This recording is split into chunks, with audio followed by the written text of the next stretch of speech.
Well, neither side will say how much money was involved in the civil settlement between Venus Williams and the family of the man who died in that crash. But other than the fact that it was a tragic death, the plaintiffs did not have a lot of leverage. Palm Beach Gardens police closed their case in June with no charges, concluding Williams was not at fault.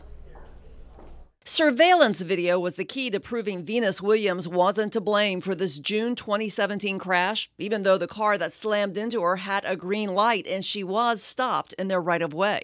I was caught in the middle. I never saw that car coming, so I don't know. 78-year-old Jerome Barson, the passenger in the other car driven by his wife, died a few weeks later.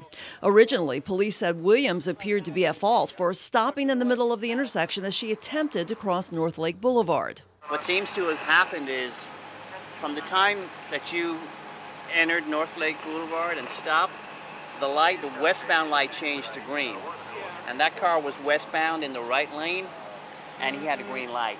And so you kind of violated his right of way. But surveillance video showed a Nissan Altima making a left turn in front of Williams, forcing her to stop to avoid a collision.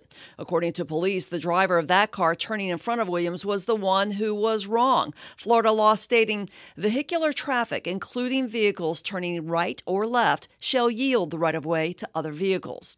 So, although Williams stopped in the intersection and her light turned red, police concluded she had no choice but to continue through the red light, writing in their final report, investigation has revealed that Vehicle 1 did not violate the right-of-way of Vehicle 2, as indicated in the initial crash report dated June 9, 2017.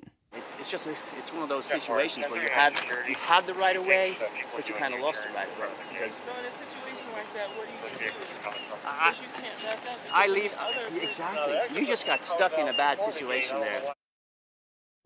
Police did find the driver of that Nissan that turned in front of Williams, but did not say in their final report whether they ticketed her or not.